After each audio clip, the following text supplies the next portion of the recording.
दीपक जलाते समय आपको भी मिलते हैं ये संकेत, तो यहाँ जानिए शुभ परिणाम। सनातन धर्म में सुबह और शाम अपने इष्ट देव की पूजा का विधान है। इस दौरान दीपक भी मुख्य रूप से जलाया जाता है और इसके बिना पूजा अधूरी मानी जाती है।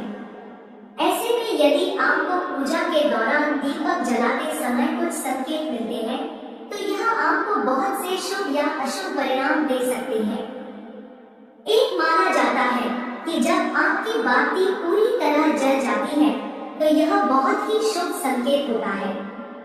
इसका अर्थ है कि आपके ऊपर देवी देवताओं की कृपा बनी हुई है। साथ ही जिस कार्य के लिए आप प्रयासरत हैं, वह कार्य आपका पूरा होने वाला है। वहीं अगर पूजा के दौरान दिए की लो ऊपर की ओर उठने लगे, तो इसका अर्थ है कि आपकी पूजा सफल हुई और आपको इसके शुभ परिणाम मिलने वाले हैं। शकुन शास्त्र के अनुसार पूजा के दौरान दीपक जलाने के बाद इसकी लो अचानक तेज हो उठती है, तो यह बहुत शुभ संकेत है।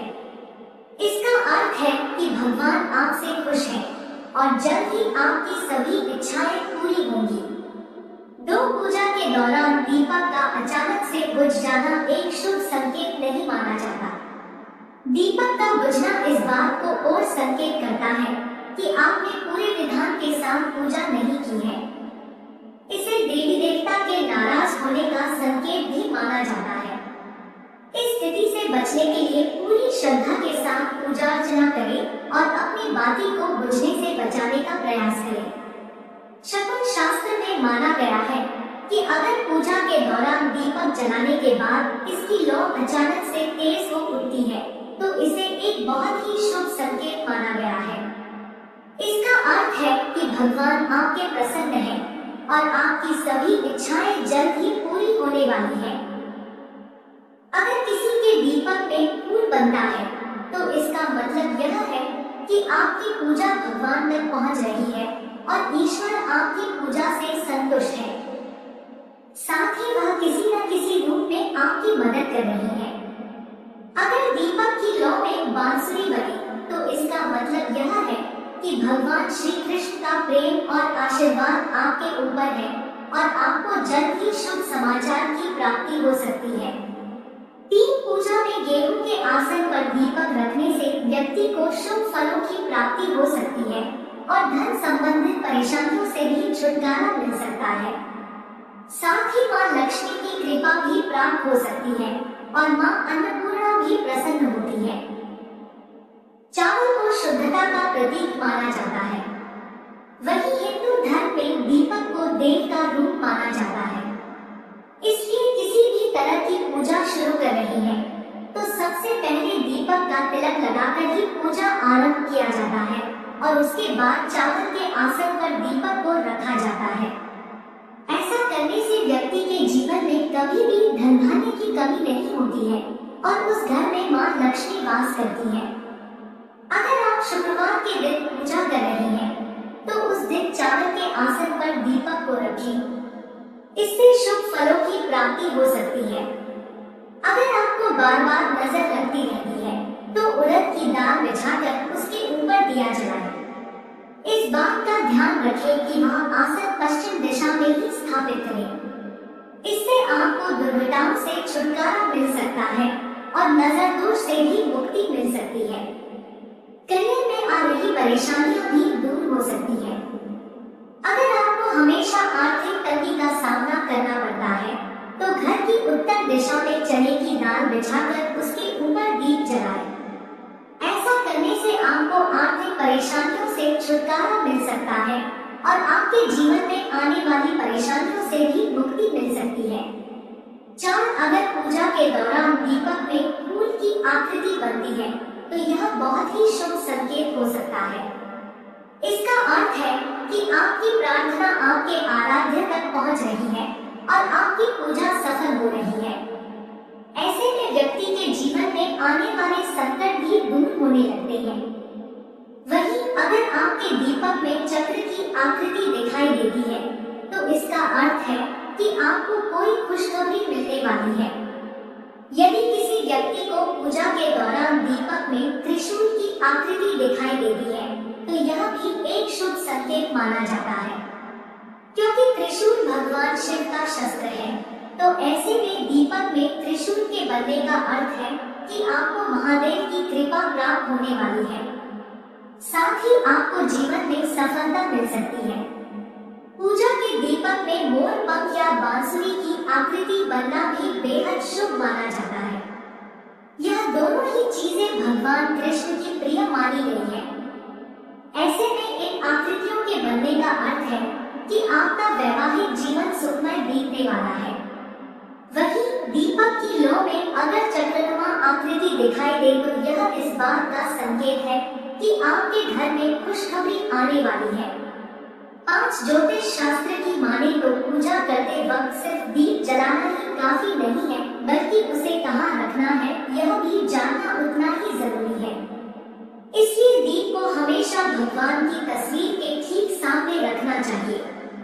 इसके अलावा अगर घी का दीपक जला रहे हैं तो उसे अपने बाएं हाथ की ओर रखें और तेल का दीपक जला रहे हो तो उसे अपनी दाईं ओर रखें। बहुत से लोग हर तरह के दीप में एक ही बाती का इस्तेमाल करते हैं, लेकिन घी और तेल की बाती अलग अलग होनी चाहिए।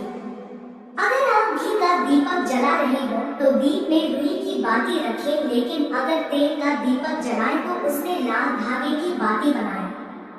ऐसा करना शुभ माना जाता है। बहुत से लोग घर के कोनों में भी दिया जलाते हैं, लेकिन ध्यान रखें कि दीपक को कभी भी पश्चिम दिशा में न रखें। ऐसा करने से आर्थिक परेशानियों का सामना करना पड़ सकता है।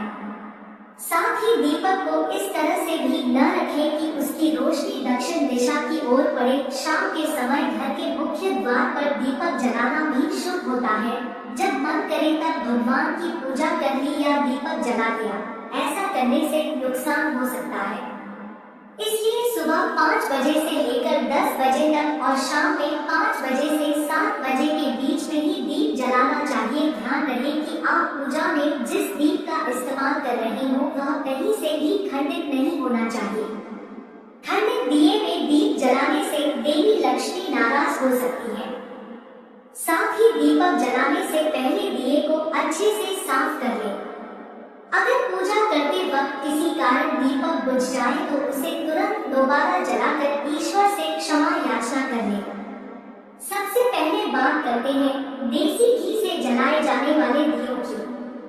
देसी घी में गाय के घी को सबसे शुद्ध माना जाता है। गाय के घी से दीपक जलाने से वातावरण में सकारात्मकता आती होती है। माना जाता है कि दिवाली पर देसी घी का दिया जलाने से दरिद्रता भी समाप्त होती है और घर में धन व स्वास्थ्य सुख बना रहता है। इसके साथ ही मां लक्ष्मी की कृपा भी परिवार पर होती है। वहीं तिल का तेल इस्तेमाल कर दीपक जलाना भी शुभ माना जाता है। मान्यता है कि इसका इस्तेमाल कर दीपक जलाने से सभी दोष समाप्त हो जाते हैं और बुराइयां दूर हो जाती हैं। तिल का तेल दीर्घकालिक समस्याओं को दूर करने में मदद करता है और जीवन की बाधाओं को भी दूर करता है। वहीं दिवाली पर पंचदीप तेल का इस्तेमाल करके भी दिए जलाने चाहिए। मान्यता है कि पंचदीप तेल से दीपक जलाने से घर में सुख, स्वास्थ्य, धन, प्रसिद्धि और समृद्धि आती है।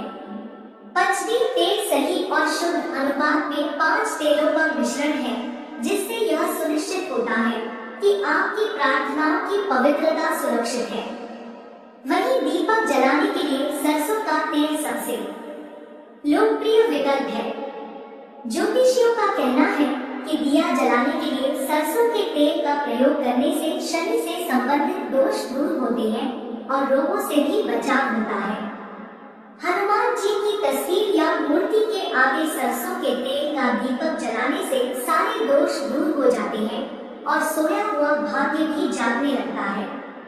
सरसों के तेल के अलावा देश में नारियल तेल भी काफी लोकप्रिय है। यह खाने के साथ शरीर पर लगाने के लिए भी इस्तेमाल किया जाता है। मान्यता है कि पूजा के दियों में नारियल के तेल का प्रयोग करने से गणेश जी प्रसन्न होते हैं, इसलिए दिवाली के मौके पर नारियल तेल के दिए भी जलाए जा सकते हैं। हालांकि नीम, अरंडी, चमेली का तेल आदि दियों को जलाने के लिए कम लोकप्रिय तेल है, लेकिन इनका उपयोग किया जा सकता है। अधिकतर बार इन्हें सुचारू उपयोग के लिए अन्य तेलों के साथ मिश्रित किया जाता है। दियों को जलाने के लिए मूंगफली का तेल, सूरजमुखी का तेल, पाम ऑयल, वनस्पति तेल, राइस ब्रान तेल, सिंथेटिक तेल, कॉटन बीज का तेल आदि का उपयोग करने से बचें। ऋग्वेद के अनुसार दीपक में देवताओं का वास होता है, इसलिए पूजन से पहले दीपक जलाने की परंपरा है। इसके साथ ही किसी भी शुभ कार्य को करने से पूर्व दीप प्रज्वलित करते हैं। शास्त्रों के अनुसार दीपक को सदैव भगवान की मूर्ति या तस्वीर के सामने ही प्रज्वलित करना चाहिए। घी का दीपक अपने बाएं हाथ की तरफ रखकर जलाएं और तेल का दीपक हमेशा दाईं ओर रखकर जलाना चाहिए। दीपक की बाती का भी विशेष महत्व है। घी की बाती जला रही है तो दीपक में रुई की बाती का प्रयोग करना उत्तम माना गया है। वहीं जब तेल का दीपक जलाते हैं तो लाल धागे की बाती बनानी चाहिए। दीपक जलाने के बाद उसकी दिशा का विशेष ध्यान रखना चाहिए। इस बात का ध्यान नहीं रखने पर नकारात्मक ऊर्जा में वृद्धि होती है। दीपक को कभी कोने में नहीं रखना चाहिए। ज्योतिषियों का कहना है कि दिवाली पर पूजा में तेल और बाती का विशेष महत्व होता है। दिवाली पर माता लक्ष्मी की तस्वीर अथवा मूर्ति के सामने 9 या 7 बत्ती का दिया जलाना शुभ माना जाता है। दिवाली पर मिट्टी के दिए ही जलाने चाहिए। लक्ष्मी प्राप्ति के लिए दीपक सामान्य और गहरा होना चाहिए। मान्यता है कि 7 मुखी दीपक जलाने से धन संबंधी तंगी दूर होती है। नोट: यह तमाम जानकारी जनरुचि को ध्यान में रखकर दी जा रही है। ज्योतिष और धन के उपाय और सलाहों को अपनी आस्था और विश्वास पर आजमाएं। कंटेंट का उद्देश्य मात्र आपको बेहतर सलाह देना है। इस संदर्भ में हम किसी प्रकार का कोई दावा नहीं करते हैं। प्रिय दोस्तों, आज के वीडियो में बस इतना ही। हमारे द्वारा दी गई शास्त्रों अनुसार जानकारी आपको अच्छी लगी हो तो वीडियो को लाइक, शेयर एंड सब्सक्राइब और कमेंट बॉक्स में हर हर महादेव अवश्य लिखें। धन्यवाद।